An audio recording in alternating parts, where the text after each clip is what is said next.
Tattva, the science of God, or that of the living entity. Vishruti, purification. Artam, goal. Yat, that which. Aha, said. Bhagavan, the personality of Godhead. Ritam, in reality. Brahmane, unto Lord Brahma. Darshayan, by showing. Rupam, eternal form. Ovyalika,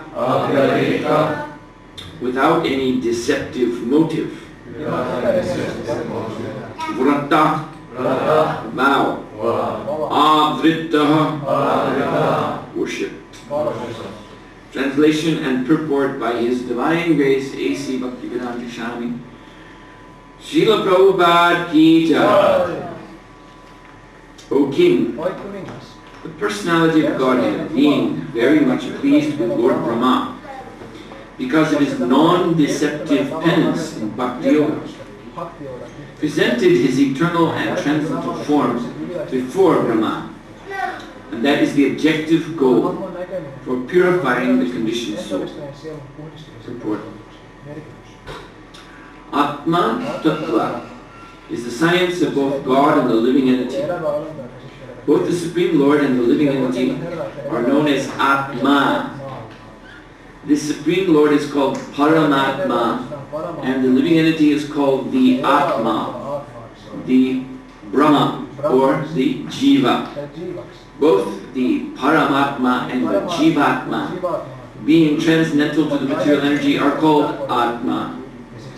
So, Sukadeva Goswami explains this verse with the aim of purifying the truth of both the Paramatma and the Jivatma. Generally, people have many wrong conceptions about both of them.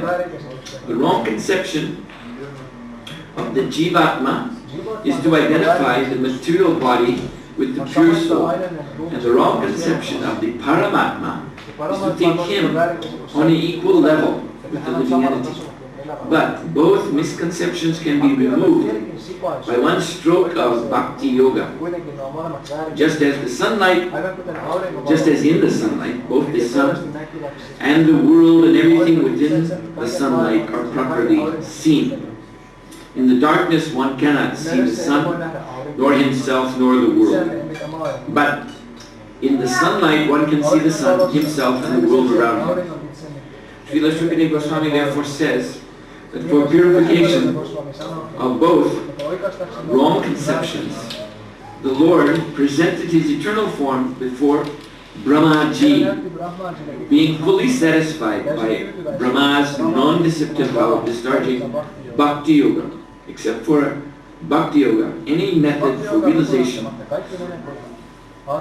Atma Tattva, or the science of Atma, will prove deceptive in the long run. In the Bhagavad Gita, the Lord says that only by Bhakti Yoga can one know Him perfectly, and then one can enter into the science of God.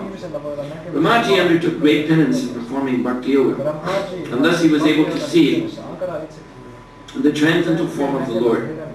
His transcendental form is 100% spiritual, and one can see him only by spiritualized vision after proper discharge of tapasya, or penance, in pure Bhakti Yoga. The form of the Lord manifested before Brahma is not one of the forms with which we have experience in the material world. Brahmaji did not perform such severe types of penance just to see a form of material production. Therefore, the question by Maharaj Parikshit about the form of the Lord is answered. The form of the Lord is Satchit Ananda, or eternal, full of knowledge and full of bliss. But the material form of the living entity is neither eternal, nor full of knowledge, nor blissful. That is the distinction between the form of the Lord and that of the conditioned soul. The conditioned soul, however, can regain his form of eternal knowledge and bliss simply by seeing the Lord by means of Bhakti Yoga. The summary is that due to ignorance, the conditioned soul is encaged in the temporary varieties of material forms. But the Supreme Lord has no such temporary form like the conditioned souls. He is always possessed of an eternal form of knowledge and bliss, and that is the difference between the Lord and the living entity. One can understand this difference by the process of Bhakti Yoga. Brahma was then told by the Lord the gist of Srimad Bhagavatam in 4 original verses. Thus Srimad Bhagavatam is not a creation of the mental speculators. The sound of Bhagavatam is transcendental, and the resonance of Srimad Bhagavatam is as good as that of the Vedas. Thus the topic of the Srimad Bhagavatam is the science of both the Lord and the living entity. Regular reading or hearing of Srimad Bhagavatam is also performance of Bhakti Yoga, and one can attain the highest perfection simply by the association of Srimad Bhagavatam. Both Suhotra Swami and Maharaj Parikshit attained perfection through the medium of Srimad Bhagavatam. Once more, the verse is Atma Tattva Vishud Artham Yad Aha Bhagavan Ritam Brahmane Dashyam Rupam Ovyalika Vratadrita.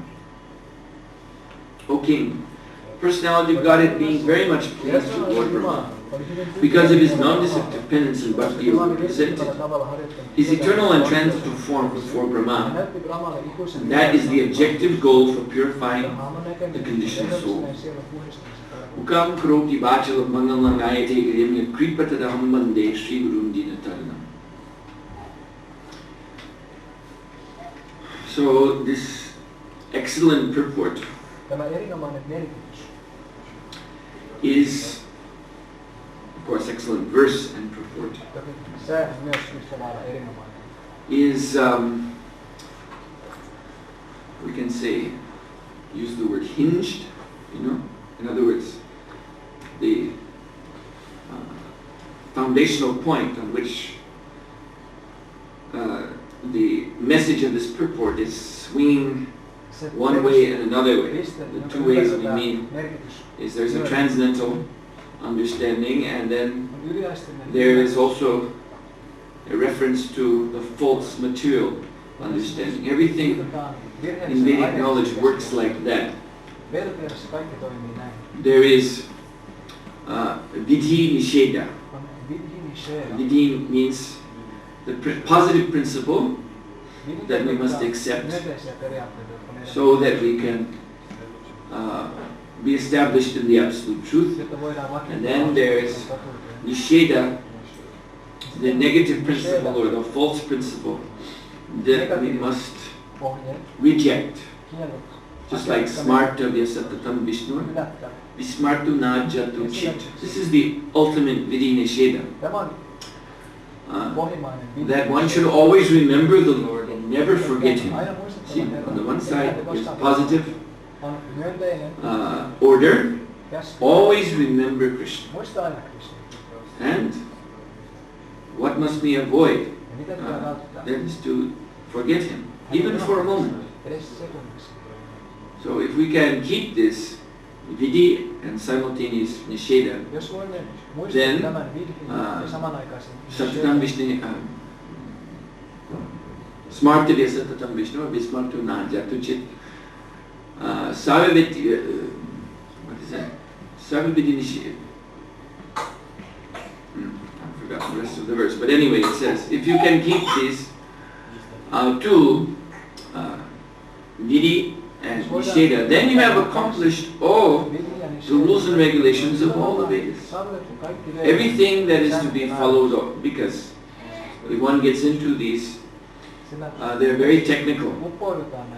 Practically there is a rule and regulation for every step that can be taken, every breath that can be taken. So many things are there in their fullness. And you have a class of spiritualists or would-be spiritualists, smarta Brahmins, they're known as. because they get so much absorbed in the rules and regulations of the Smritis, and it becomes very, very, very technical. And ultimately it becomes baffling. There, in these different rules and regulations, unless one is very, very intelligent, then contradictions seem to appear. And this is why you have these, even ways to cheat manifest. Bhaktivinoda Thakur, I believe it is. Bhaktivinoda Thakur, Bhaktisiddhanta, and I don't quite remember, but one of these great predecessor acharyas, I think it's Bhaktivinoda Thakur, yes. He gives a rather humorous example about a person going to such a smarta Brahmin and telling the Brahmin that I have committed a sin. What have you done? I accidentally killed a spider. Oh! Then this Brahmana is consulting some texts. He takes out some big books.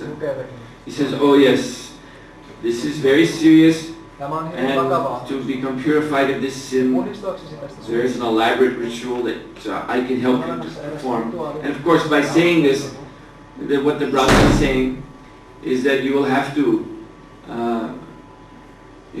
follow my instructions, and in the end give me a big dakshi. And he can substantiate this. It's not that he's just making something up. There are so many things in the scriptures he can call forth in defense of this. But he's interested in his own livelihood, so he's saying like that. But then this person who's come to this Marta Brahmana, he's intelligent, and so he's, well, that's interesting, because I know for a fact that some weeks ago your own son did the same sin. He killed a spider. And I don't remember that he had to do this penance you are telling about now. And then he, oh yes, I made a mistake. Then he looks at some other text.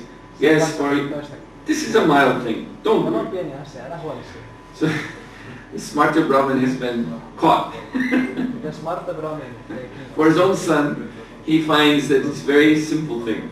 But for someone else from whom he thinks he can get money, then it becomes very complicated.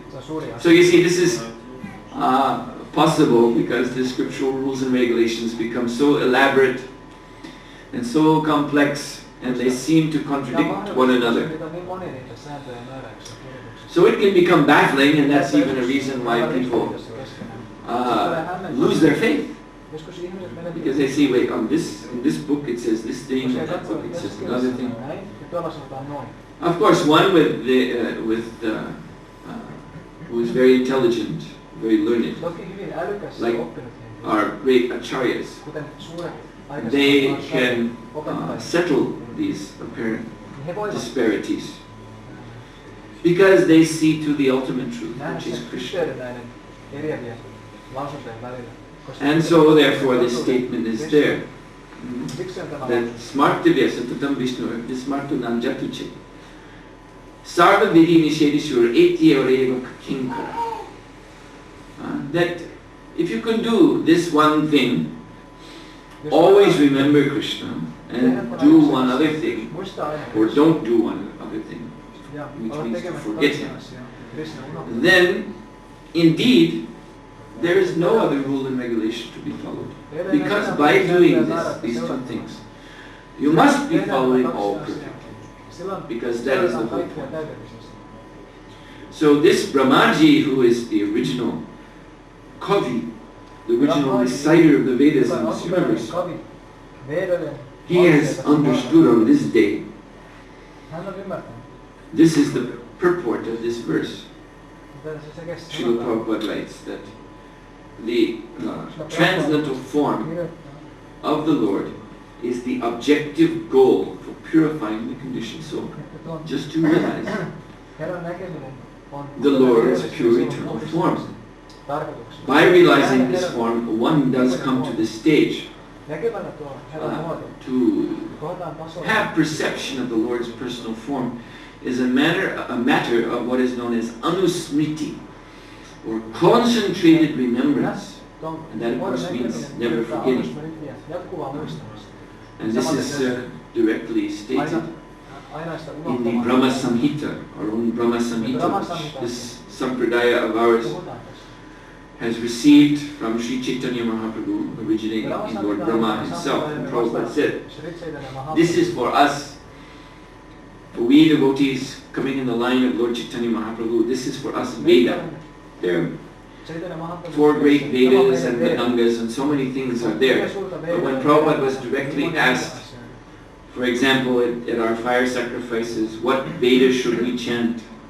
Prabhupada would always say Brahma Samhita, because it is spoken by Brahma himself, therefore it is Veda. And so, Ananda Chinmaya Rasa Matlayam Naksuya Pranidam Pratipalam Smarathamo Petya. So here, that when Manaksu, when the mind is completely purified, then one will always remember the Lord. One will always see the Lord, perceive the Lord. By what? By pure remembrance. Because there is something we have forgotten as conditioned souls. And that is the Lord, and that is also Lilayatina Bhuvanani Jayatadusham, the second to the last line of this verse. Our own position in the Lord's Lila. The Lord displays His Lila, and every living entity has some position in His Lila, constitutional position. And all that we have forgotten, that is our original position. So, by purified mind, one can remember the Lord, and because this is the point being made here, Atma means the Lord and also the Jiva, and there is a relationship. So both of these become clear to the Lord when Manaksu, the mind of consciousness, is pure. Then one is always remembering the Lord in one's own position and relationship to the Lord, never forgetting. Govinda Mari Purusham, never forgetting that original Govinda, original Supreme Personality of Godhead. So a very important point here is that this, yes, I'm saying hinging, a do and a don't. This do and don't is pinioned or, yes, founded upon this principle of Vyalika Vratadritaha. So that means, looking at this word for word, Vyalika means without any deceptive motive, Vrata means vow. This Vrata, devotional service, according to vow. It is not whimsical. Whimsical devotional service means how I feel. But the standard here, given in Srimad Bhagavatam, is according to vow, never breaking that vow. An object of worshipped. So it is a process of worship according to vow, which is not deceptive. We have also from Srimad Bhagavatam 10th Canto a very perfect example of deceptive vrata, deceptive vow, and that is the demon Vrikasura. So Vrikasura, he was doing penance and austerity to Lord Shiva. This is significant. The demons most often go to Lord Shiva. Why? Because they think that Lord Shiva is amenable to their deception. Because Lord Shiva is Ashutosh. This means, on the one side, that he is very easily pleased. Another name, Dharma Vatsala, means he is very favorable to any attempt to perform Dharma, even if it's a little bit. And Lord Shiva is so grateful that he's prepared to bestow many blessings upon that person. He wants to encourage the living entities to do Dharma. So this is his mercy. as being the foremost Vaishnava among the demigods. He wants to encourage everyone to become a devotee of the Lord. But the demons, they see this and they think, oh, we can do business here. We can get what we want, our demoniac aims, by performing Dharma to Lord Shiva. Because he's so willing to give rewards. But Ashutosh also means very easily displeased. He's very easily pleased, but very easily displeased. So there's a great risk that these demons are taking. In fact, Srila Prabhupada explains very nicely Lord Shiva's mission in this world is that he appears in this way. Even some are taking him as God. Very ready to give benedictions, so that the demons flock to him and they perform different kinds of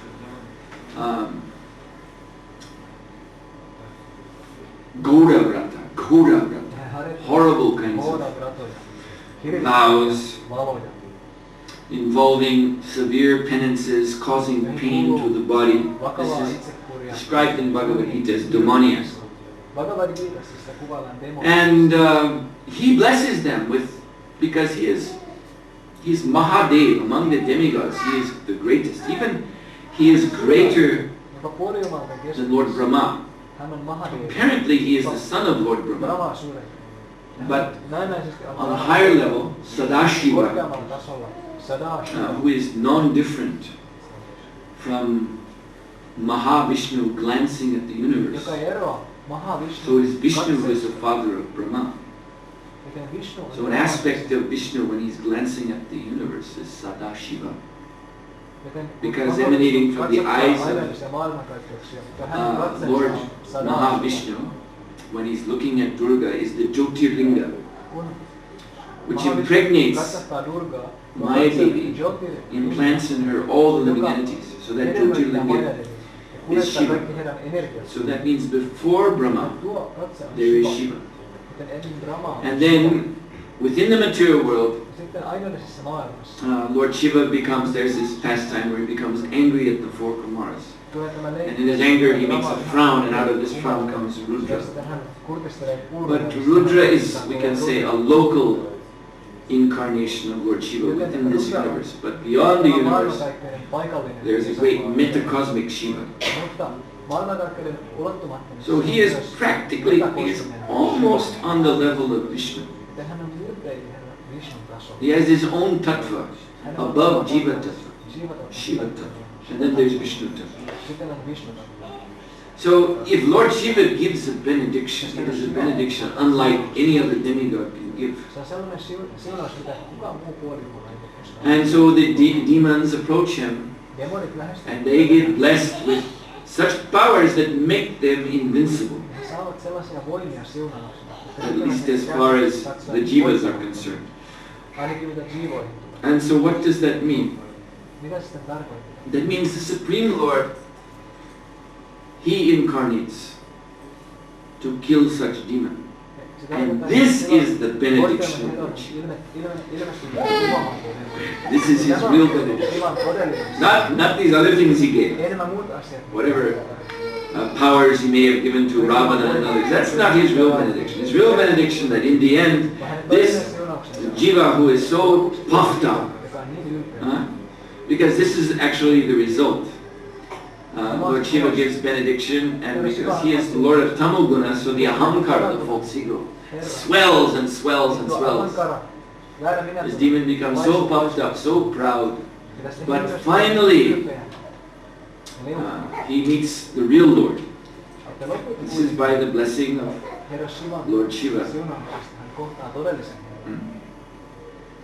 Vaishnavanam Yata Shambhu, the greatest Vaishnava. So even these who are demons, and you know, demons, preaching devotees on the Madhyamadikara platform are told, don't approach them, don't try to preach them, avoid them.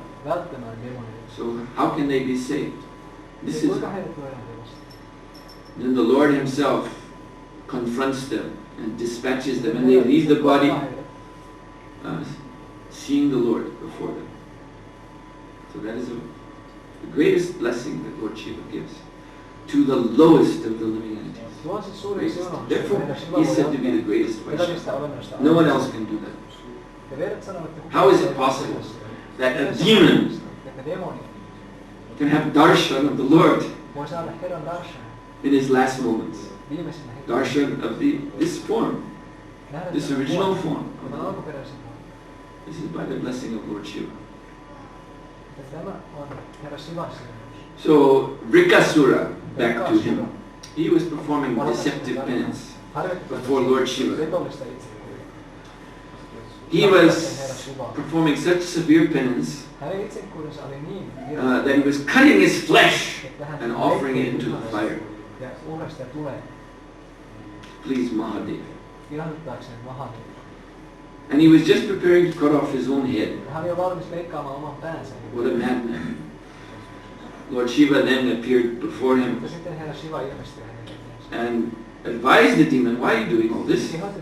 I'm pleased with just a little offering of Ganges water. You don't have to cut off your head. What do you want? You're performing these ferocious austerities. Now I want this to stop. You want something. So tell me what it is. I'll give it to you. And you be happy. This is the mood of Lord Shiva.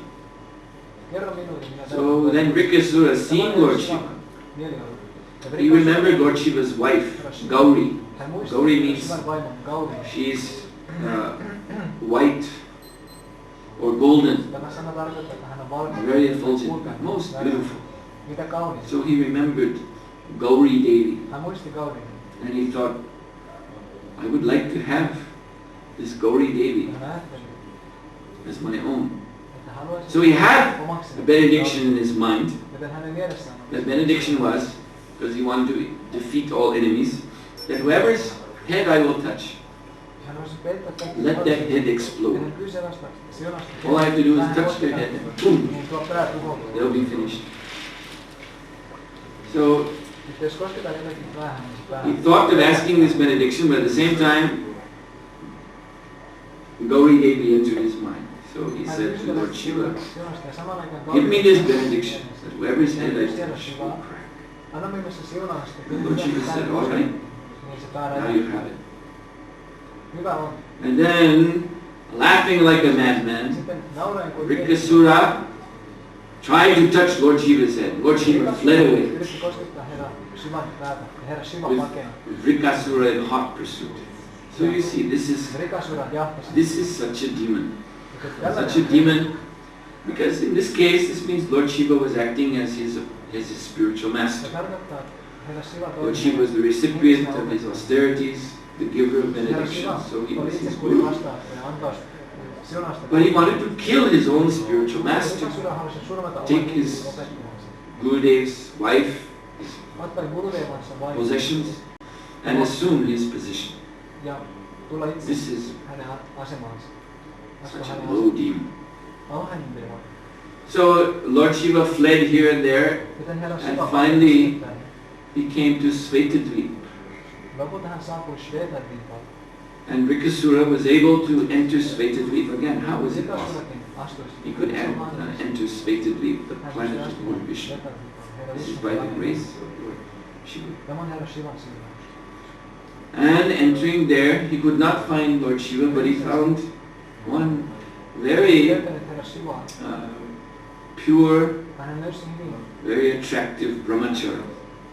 This was actually the Supreme Personality of Godhead in that form. And so furiously, he showed up, Vrikasura, looking here and there, where is Shiva? And the brahmachari smiled at him, and he was a little calmed. And the brahmachari asked him, what are you doing? Vrikasura explained everything that had happened. And the brahmachari said, well, you settle down, please. Settle down. Take it easy. Don't overexert yourself. I have a doubt about this. I think that You have been chasing Lord Shiva this way and that way, all for nothing. Will you please calm down? So the demon liked this. He liked being reminded that the material body must be taken care of very nicely. This is always a nice message for the demons. So he cooled off a little bit. He wanted to hear what this brahmachari was saying. So brahmachari said, you see, I know this Lord Shiva very well. He's a madman. He rubs his body with the ashes from the crematorium, from the burned bodies. And he's going with little or no cloth. And he laughs and he dances like a madman. He sometimes wears a garland of human skulls. How can you trust him? You've been fooled. So, a demon. You think I've been fooled? Yes. I don't think Lord Shiva gave you this benediction at all. He said he did, but the power is not there. Really? So now the Vrikasura is very concerned. What to do? Well, you just touch your own head now. You'll see, nothing will happen. This proves it. Very good idea. So he touched his own head. Kablam! His head exploded. So he was able to leave his body in the presence of Lord Vishnu. Again, by the grace of Lord Shiva. But this was a trick, a transcendental trick, but a trick. So why was he tricked in this way? Because his own vrata, his own austerity that he was performing was a trick, deceptive. So he got the chance to see the Lord, which is very rare. But it was, there was a tricky element to it. And he died horribly in the presence of the Lord. This was good for him, but this is a fate that only the demons earn. And generally the demons dying in the presence of the Lord, because their whole approach to the Lord is tricky, therefore after their death, generally they do not actually achieve personal rasa with the Lord, because that wasn't their interest. So they merge into the Brahmajyoti. That is very good for them. It is liberation. But it's not the result of bhakti, which is seen here, because Lord Brahma performed non-deceptive austerity in bhakti yoga, with only the aim of realizing Krishna, the truth. Therefore he attained the Sakya Rasa. It will be described here in the Bhagavatam, that in friendship the Lord shook the hand of Brahma. This means Sakya. So this is an eternal rasa. So Lord Brahma achieved this. An eternal relationship with the personality of God. So in this point about avyalika vratabritaha, deceptive austerity, we find the origin of evil. In this world, I mentioned Vrikasura. You see, evil is some powerful negative force, very dangerous, very frightening. Even in the presence of evil, the devotees must be on their guard. So how does evil become so powerful? Because evil is misplaced good. The demons, they're taking up austerities, vrata, and generally that is good. To perform dharma, generally that is good. But their aim is bad. So they use the means for achieving the supreme good, but for a wrong end. And that is why it is so disruptive to the order of things. In another place in the Vedic literature, we see the same point. When Lord Brahma, and this is the explanation from the Vedas, how it came that there was a distinction between the Devas and the Asuras. Because originally there were actually only these great personalities created by Brahma, all of them very powerful, very exalted, all of them Devatas. So how is it among these Devatas that there appeared this designation Asura? Where did they come from? So it is explained in the Vedas that after creating the initial Devatas, Lord Brahma wanted to teach them sacrifice. And of course sacrifice is the same point. Vrata, dharma. So he gathered them all together and he distributed among them. They were all sitting before him. He is Guru, they are Shishya. And he distributed among them the offerings to be made in the sacrifice. These were, of course, eatable offerings. What is offered in sacrifice? As you can see, grains and ghee. So he distributed, as the teacher will do in a school, distribute, like when there are lessons, the teacher will distribute an examination or some information, and he hands it out and it goes to all the students. You know this from school. So Brahma did the same thing.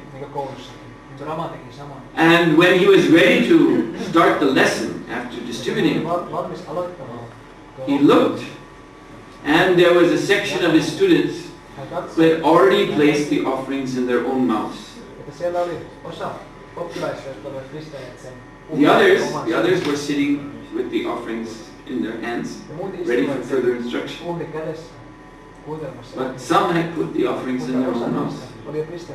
So then he asked them, why have you done this? I did not tell you to do this. I was going to teach you how, next step is what to do with these offerables. And these persons all replied to Lord Brahma, we do not see any more worthy person to receive these offerings than ourselves. And this was how these rules this is the initial, you could say, grandfather of the Asuras were these personalities who placed the offerings in their own mouths. So Asura, the word Asura is explained. Ashu, Gatashum, Agatashum, Cha. We find this in Bhagavad Gita. Asu means this life. And Ra, Ramati, enjoy. So an Asura is one who is convinced to the core of his heart. In Srimad Bhagavatam 7th canto, Prahlad Maharaj says, Griha Vrata about these Asuras, materialists. They have a vow in their heart that life is meant to be enjoyed. That's the whole purpose. So therefore they have this name, Asura. And they're in some way intelligent. They're intelligent enough to know that their goal is also enhanced the more and more they do austerities and penances. So the Asuras also do that. They perform great austerity. They're not of these, Prabhupada said, these little demons that are here in Kali Yuga. Little demons running around in confusion. These are little, like evil spirits or something. Little hobgoblins in the modern day. But the really great exemplary Asuras are capable of intense austerity. We see Hiranyakashipu, the most famous example. And Vrikasura. Capable of very severe, very severe austerities, more than a normal person could do. But it's always to that aim. Let me be the controller, enjoyer possessor of this world. So this is the origin of evil. This misdirected dharma, misdirected vrata. And it is the origin of Maya too. In fact, Maya was created by Lord Brahma.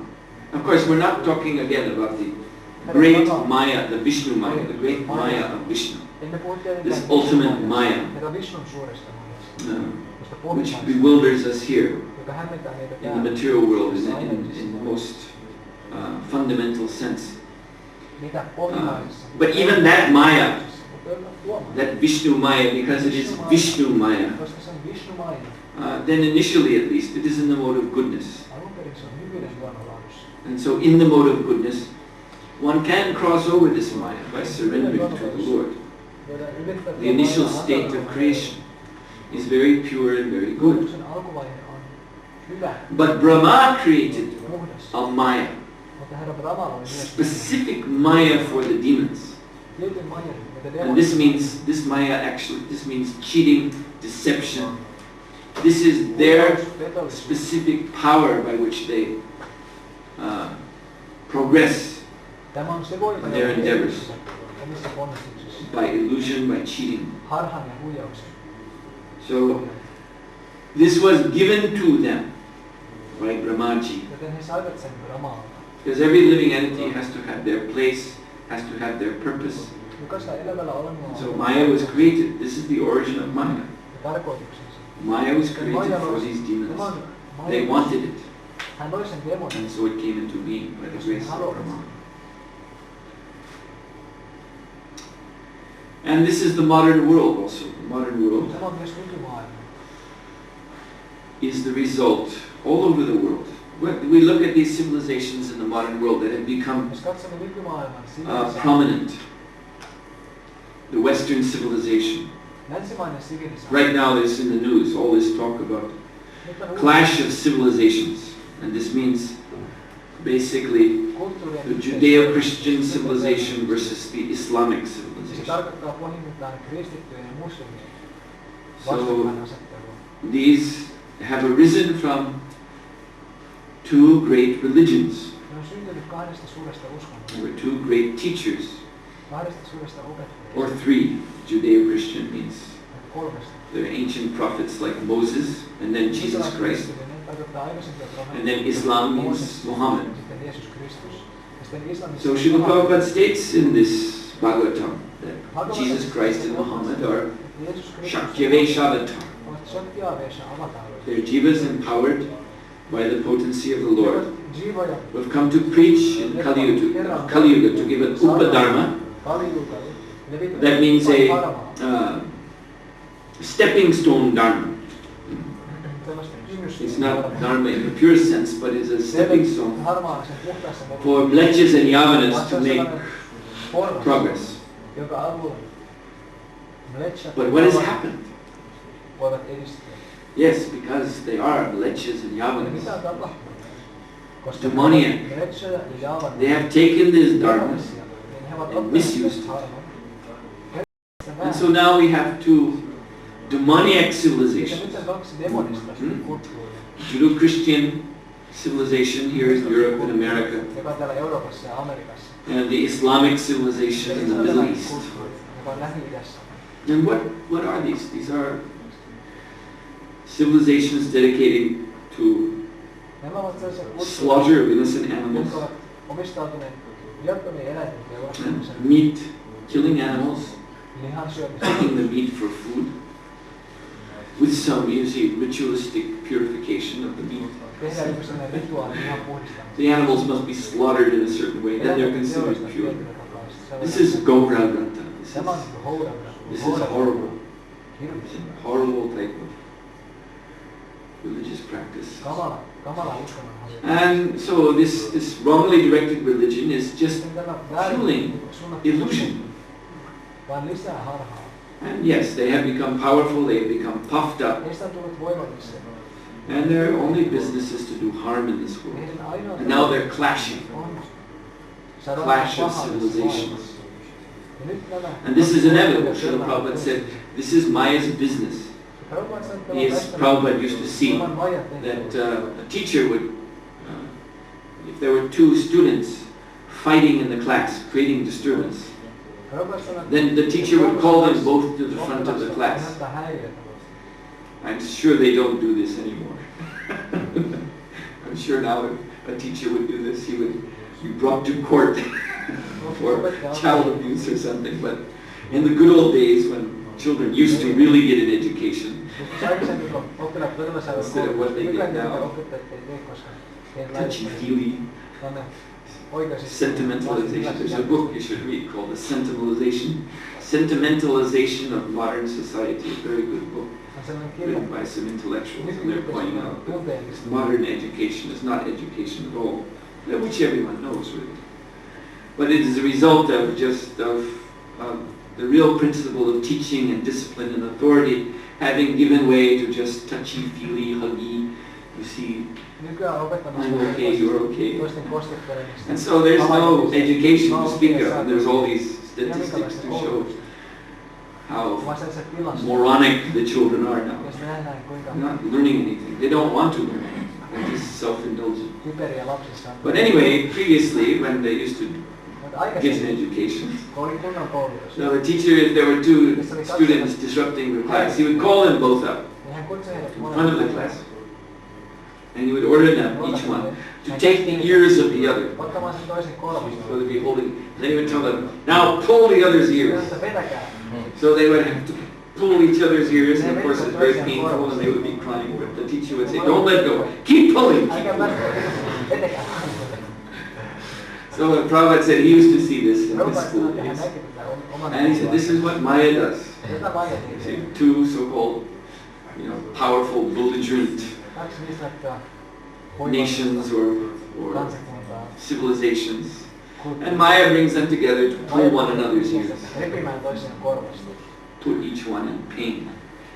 And now this is all on the front page, on the internet, everywhere you see clash of civilizations. The Muslims don't understand this. We don't understand this. Civilizations are clashing. Very dangerous situation.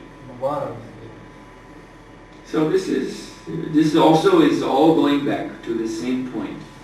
Vyalika Vratadrita. This is our modern world. It is based, this modern civilization is based upon this thing. Deceptive austerity. Deceptive religion. So the real religion for this age is, as we all know, the chanting of the Hare Krishna Maha Mantra. And this is the real religion. Why? For the same point being made here, since the objective goal for purifying the conditioned soul is the darshan of the Supreme Lord. And Srila Prabhupada writes that the summary is that due to ignorance, the conditioned soul is encaged in the temporary varieties of material forms. So this is what real religion is meant to end, that encagement. Yes, just like in a cage. And real religion, real dharma is to free us from that. So in this age, in the Kali Yuga, there is only one method that is really effective. And that is the chanting of the Hare Krishna Maha Mantra. This Maha Mantra was given by Brahma to Narada Muni at the end of the Dwapara Yuga. This is in Kali Santrana Upanishad, which is the source scripture for the Hare Krishna Maha Mantra. And when Brahmaji gave this mantra to Narada, because Narada wanted to know, actually he wanted to know, how will I preach to these living entities now? What can I tell them in this age that will free them, that will accomplish what was accomplished by previous dharmas? And so in this way Brahma gave him the Hare Krishna Maha Mantra. And after giving him, he told him, he gave some further instructions, and one of them, Iti Shorisha Kalasya Jivasya Varana Vinashana. So this line of this verse means that the living entity, the jiva, to use Prabhupada's word, is encaged. See, generally when we visualize encagement, like think of a bird in a cage, so there's only one cage. But Brahma says there's 16 cages. It's like cage within cage within cage within cage, 16 times. 16 cages, 16 coverings. What are these?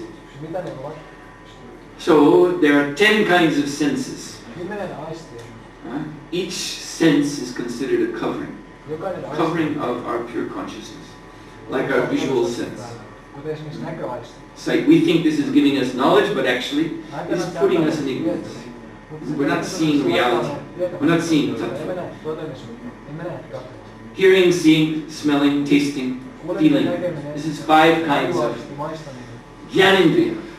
Senses by which we acquire so-called knowledge, actually ajnana. And then there are karmendriya, senses by which, on the basis of this information from the jnanendriyas, then we do work. Like walking and picking things up. So there are 5 kinds of karmendriyas. So this is 10 coverings right there. And then there are the sense objects. What we see, what we hear, what we taste, what we smell, what we feel. So this is 5 more. This is 15. So what is number 16? The number 16 is the most formidable covering. It is the master of all the 15 others, and that is the mind. And mind means actually subtle body, linga sharira, false ego, buddhi, as well as manas. But in general, it can be called the mind, manas. Why? Because Prabhupada says in the 7th canto that of the 3 parts of the subtle body, the mind is the most prominent. And why is that? Why is the mind the most prominent? Because within the mind are stored all of the sinful desires. And we are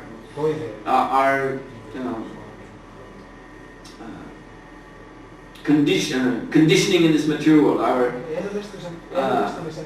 births, repeated births and deaths in this material world are going on because of that storehouse of material desires.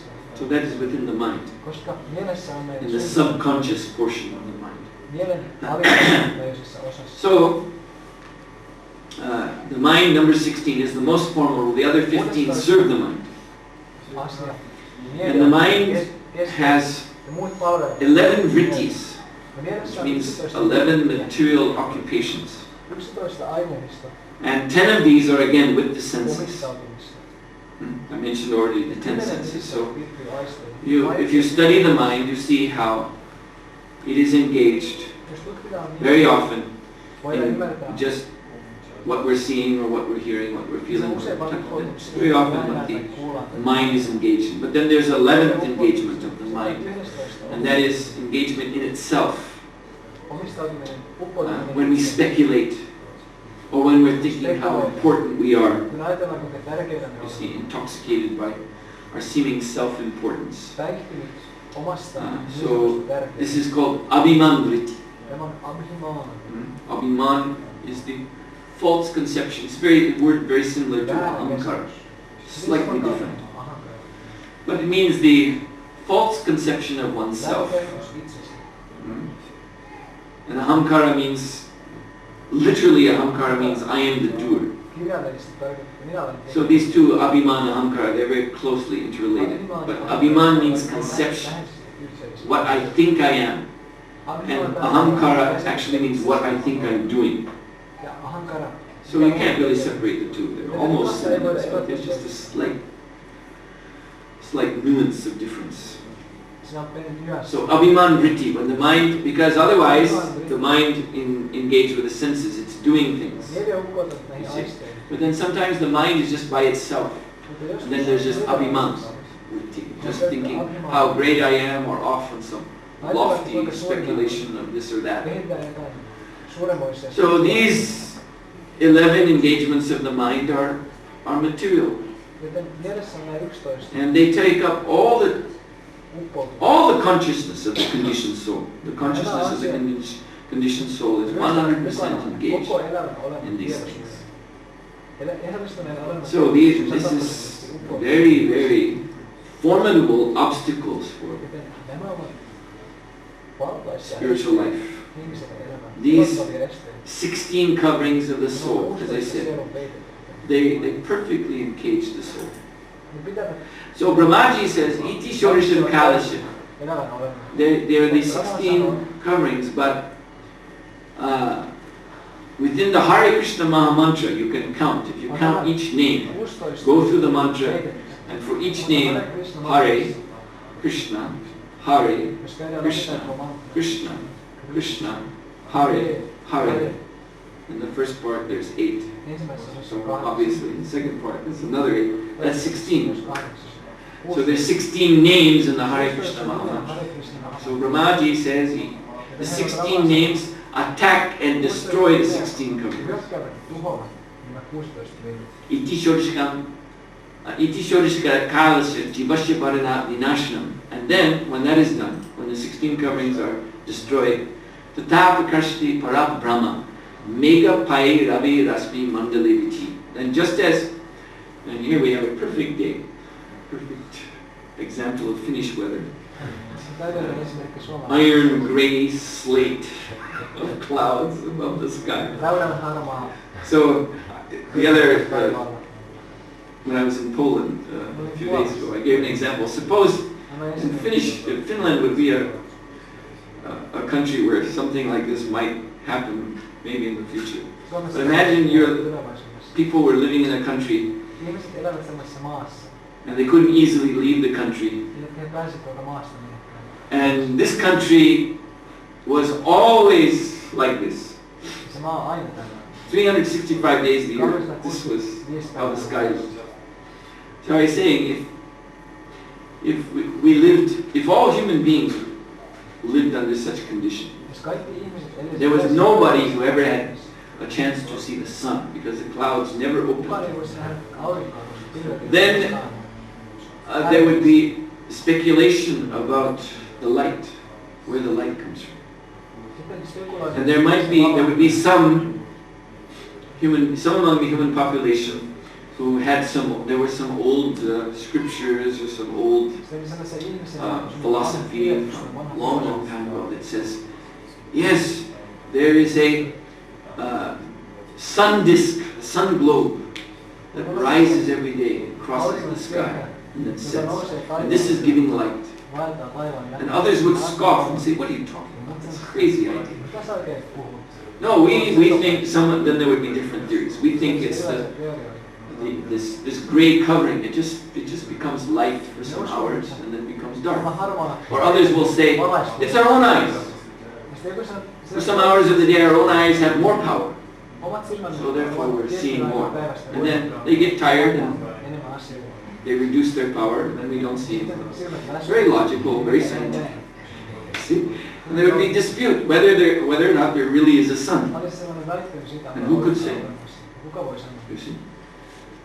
So this is you can understand clearly what I'm referring to. This is like God, the discussion about God, because no one is directly seeing God. Therefore there are the believers. There is a God, but then there are the skeptics who say, what are you talking about? Where is this God? We don't see him. When they have other theories about how creation came out, because the believers say, their argument is, well, how could things have been created?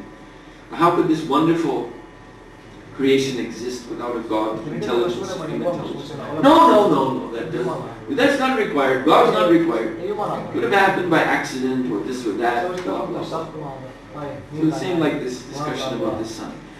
But if in this country one day, wonderfully, the clouds all disappear, then there would be nothing more to argue about. Everyone would see the sun. Everyone would have to accept, yes, there is a sun. So, Tata Prakashate Hara Brahma, Mega Pai Ravi Rasmi Mandale Viti. So this verse is a very nice poetry, very nice poetic simile. And just like on a cloudy day, the sun by its own rays, Ravi Rasmi Mandale Viti. Ravi is the name of the sun. Ra actually means the principle of fire. This syllable, like chakra, Sudarshan Chakra is also, and Sudarshan Chakra is also, the sun is an aspect of Sudarshan Chakra. So Ravi by his own effulgence, by his own rays, he dissipates the clouds disappear. And then you can see the sun directly, no problem, no speculation. So, Tata Prakashate Parabrahma, in the same way you can see the Parabrahma, the Supreme Absolute Truth, Krishna. Again, reading from Srila Prabhupada's translation of this verse. This form, eternal form of Lord, is the objective goal for purifying the conditioned soul. That is the goal of Dharma, that is the goal of religion. So Lord Brahma says you can achieve that goal by chanting the Hare Krishna Maha Mantra. The power of the holy name itself will destroy these coverings around the soul, and you can see Krishna's face to face. And even before that ultimate darshan, we can experience Krishna through the bliss of chanting Hare Krishna. Because who is Krishna? Raso Vaisaha, Upanishads say, he is the taste of happiness, pure transcendental happiness. Nandamaya Purusha. So already we begin to experience association with him. Just in superior happiness we experience by chanting Hare Krishna. So, but again, avyalika, it should not be deceptive. And even in the Yuga Dharma of chanting the holy name, there is deception. Prakrita Sahajas, they take up the chanting for worldly name and fame and acclaim.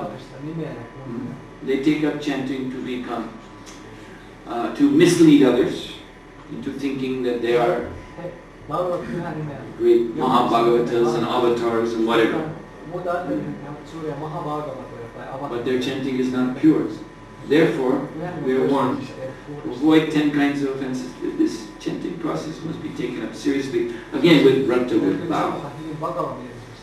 Then it will come to this result. So one last point, which is relevant also to Janmashtami, since Janmashtami is the day in which we are celebrating the appearance of the Lord in this world when He manifests Himself. How did He manifest Himself in this world? He says in Bhagavad Gita, Sambhavami Atmamaya. So this material world, as we said, is Maya. And Maya means illusion. But Krishna says in Gita, I appear Sambhavami Atmamaya, by my own Maya. There is a Maya that is separate from Him. Bhina Prakriti. The illusion of this material energy. But Krishna declares that I have my own Maya, transcendental, Yoga Maya.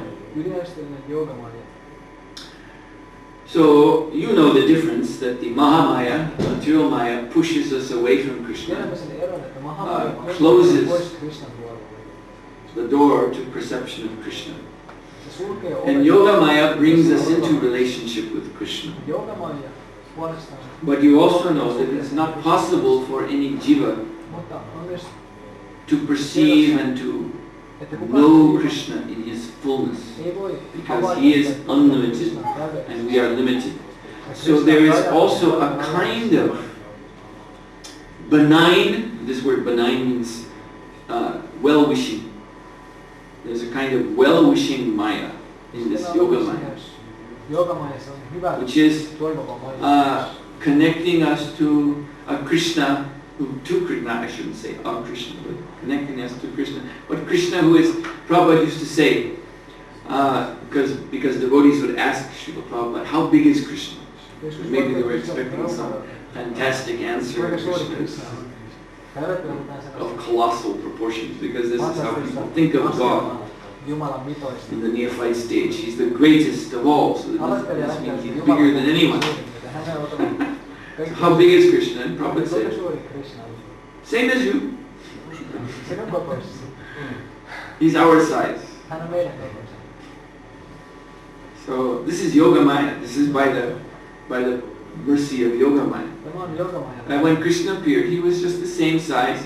He was just as accessible to the senses of people as any other person. This is by the grace of Yoga Maya. So you see, in a sense, there is also Maya there. There is also a kind of illusion. So this is what I wanted to say. That this is an interesting philosophical point. You see, Krishna is a chincha, inconceivable. In the Brahma Samhita, that Isya Prabha Prabhato Jagananda, Ekopiso Chaitam Jagananda Kutimya Chakyasa Jagana Chayayiranta, Andantaris Paramanam Chayantaris. No, sorry, wrong verse. Premanjana Charita Bhakti Vilochanya. This is the verse. Santok Sadaiva Rideshu Vilokanti Yam Shama Shandrama Chincha Guna Swarupa.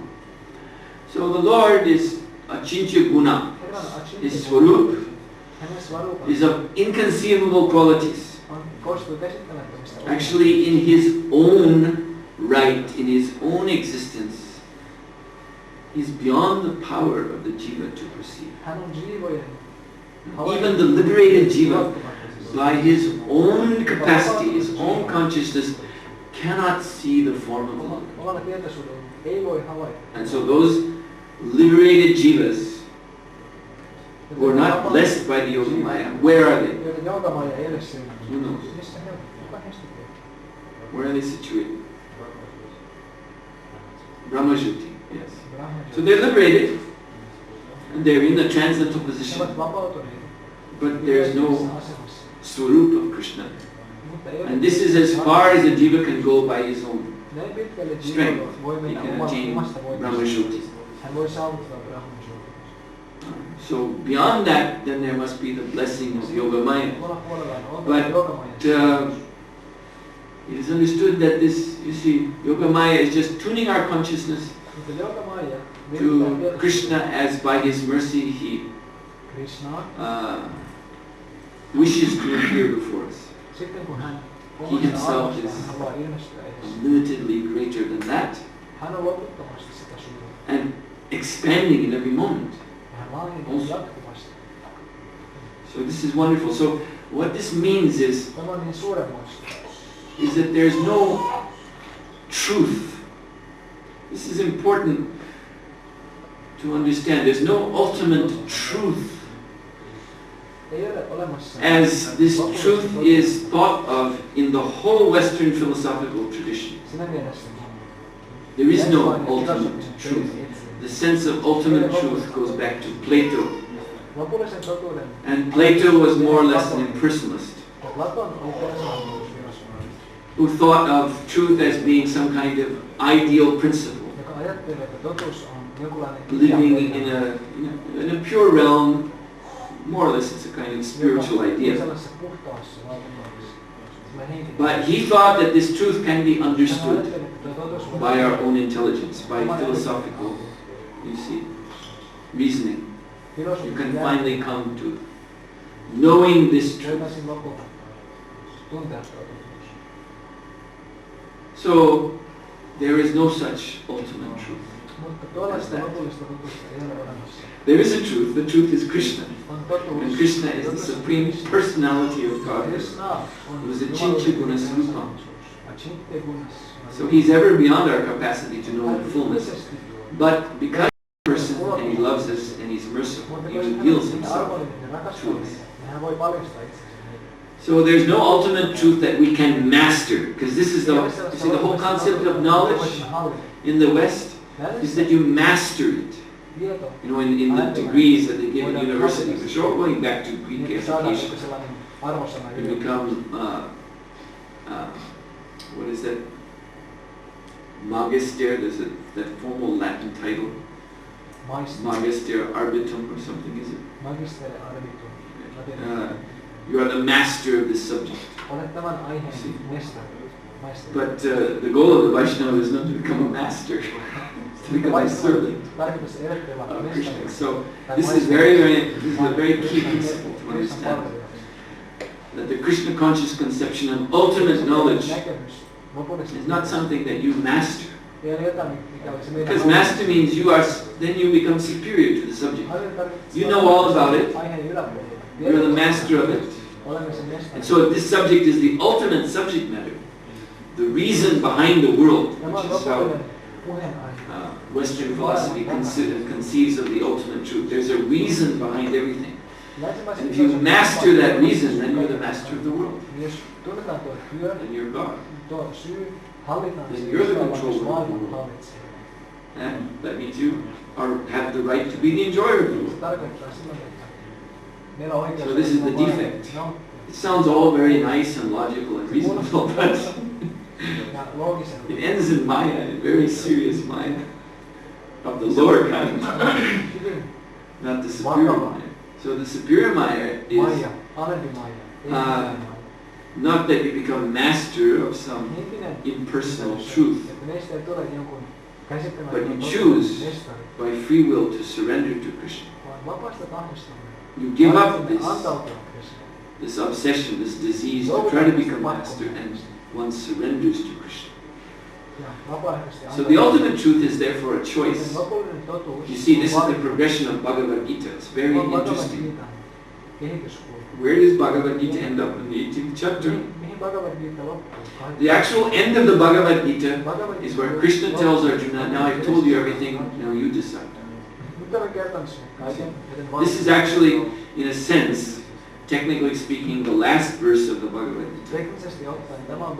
But because Arjuna is so dear to Krishna, then Krishna keeps talking. And if you read these verses, you'll see it. You see it. Krishna comes to this point where he says, I've told you everything, now you decide.